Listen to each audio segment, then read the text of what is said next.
I'm gonna be straight up with you. I think FNAF 3 is a terrible game. Say what you will about the first two games, but at least they were somewhat fun to play for about an hour. I didn't find FNAF 3 at all fun to play. Let's finally talk about what I consider the worst game in the franchise, Five Nights at Freddy's 3.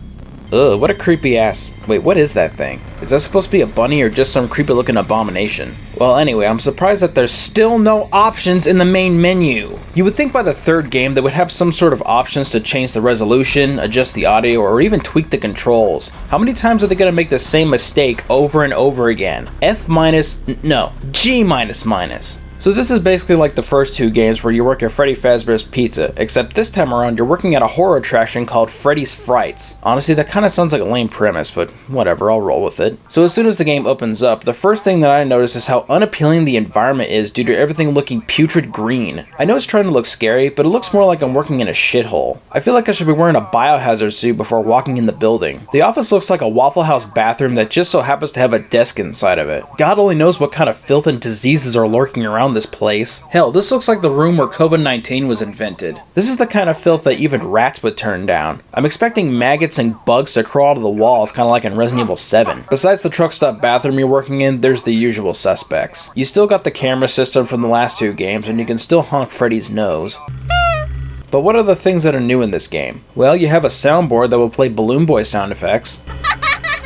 There's a ventilation system you have to deal with now. And finally, we're introduced to the newest and only animatronic in the entire game, Springtrap. And when I say only animatronic, I really mean the only thing that can kill you in this game. Freddy, Chica, Foxy, Balloon Boy, Mangled, and the Puppet Maker return, but in this game they're not really animatronics. Instead, they're phantoms. All they do is jump scare you and mess up the cameras, ventilation, and audio. It's very similar to what Balloon Boy did in the second game, except all he did was disable your flashlight. Oh yeah, and Bonnie is nowhere to be found in FNAF 3. It's kind of weird, but whatever. Honestly, I don't think this game should be called Five Nights at Freddy's 3. It should be called Five Nights at Springtrap, since he's the main antagonist in this game. Here's how the game works. The goal is to keep Springtrap away from your office as much as humanly possible. You can't let him anywhere near the door on your left, and you can't let him through the vents on your right. Otherwise, he'll just stand there and hiss at you until your vision turns into static. In other words, you're dead. So as far as I know, to keep him away from your office, you have to pull up the cameras and play the Balloon Boy sound effect in the room that's right next to the one he's currently in. Preferably in a room that's furthest away from your office. You keep doing this until an error message pops up and disables the cameras, audio, ventilation, or all of the above. When that happens, you have to pull up the maintenance screen on your left and reboot some or all the systems. I am in total shock at how shitty the working conditions are in this place. I mean, it's bad enough that the camera system and audio devices keep screwing up, but the ventilation? It's a struggle to just breathe in this place. I smell a lawsuit. Every now and then you'll have to close the vents by double-clicking on cams 14 and 15. This will prevent Springtrap from crawling through certain parts of the building, including your office. You still have to point and click on everything in this game, and the keyboard is never used except in the minigames, which I'll get into in a bit. It's actually not that bad this time around, but I still prefer to use a game controller. Actually, no I don't, I'll be damned. I do like the fact that Springtrap doesn't attack you on night 1. The first night is basically a tutorial level where it lets you familiarize yourself with the gameplay mechanics before you go off playing the real game. Although I wish they would have shown you some on-screen indicators actually showing me how to play the game rather than just having some hippie teenager explain my job. You can check the security cameras over to your right with the click of that blue button. You can toggle between the hall cams and the vent cams. At the end of every night, you have to play these really weird minigames. Well, I wouldn't say they're minigames, they're more like interactive cutscenes. After the first night, you play as Freddy Fazbear, on the Atari 2600 apparently, and the game tells you to follow what appears to be a purple Freddy Fazbear, for some reason. You follow him into an empty room, and once you're there...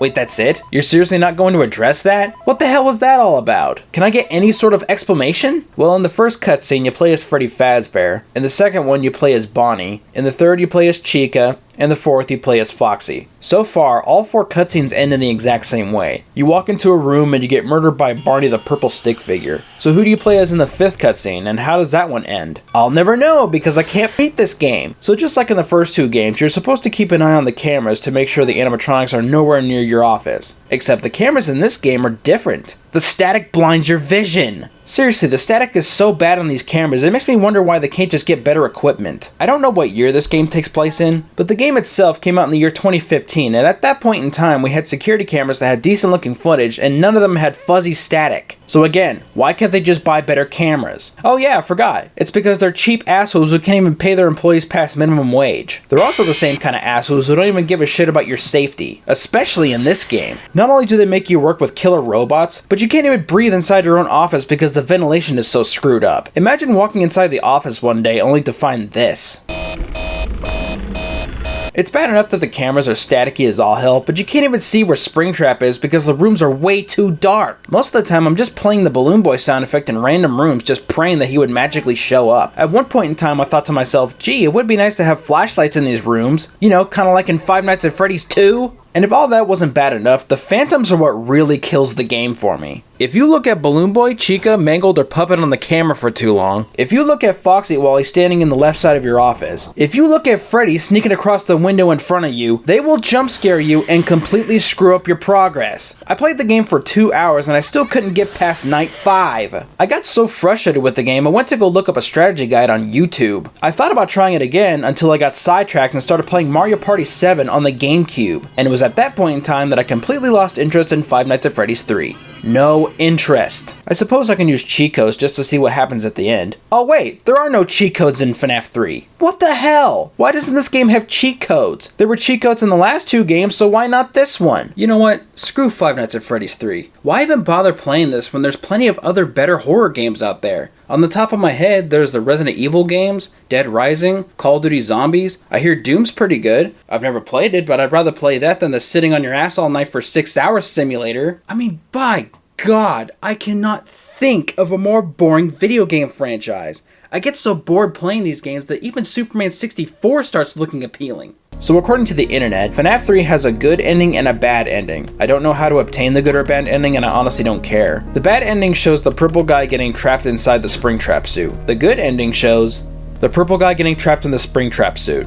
What? It's the exact same ending. The only difference is you get 2 different screenshots at the end of the cutscene. That doesn't count! It's still the same ending! Other than the screenshot telling me that I have a bad ending and the character's eyes glowing in the dark, what's the difference? Who's the purple stick figure? Who are those 5 Casper the Friendly Ghost looking people? Why is Freddy Fazbear purple? Why didn't I get a crappy paycheck? And why, oh why, are people so interested in this uninteresting story? I think a lot of people like FNAF for its story, and this is what people don't seem to understand. You're praising the game based on its story, when you're supposed to be judging the game based on its gameplay. Why? Because gameplay is key. Gameplay is the most important part of any video game.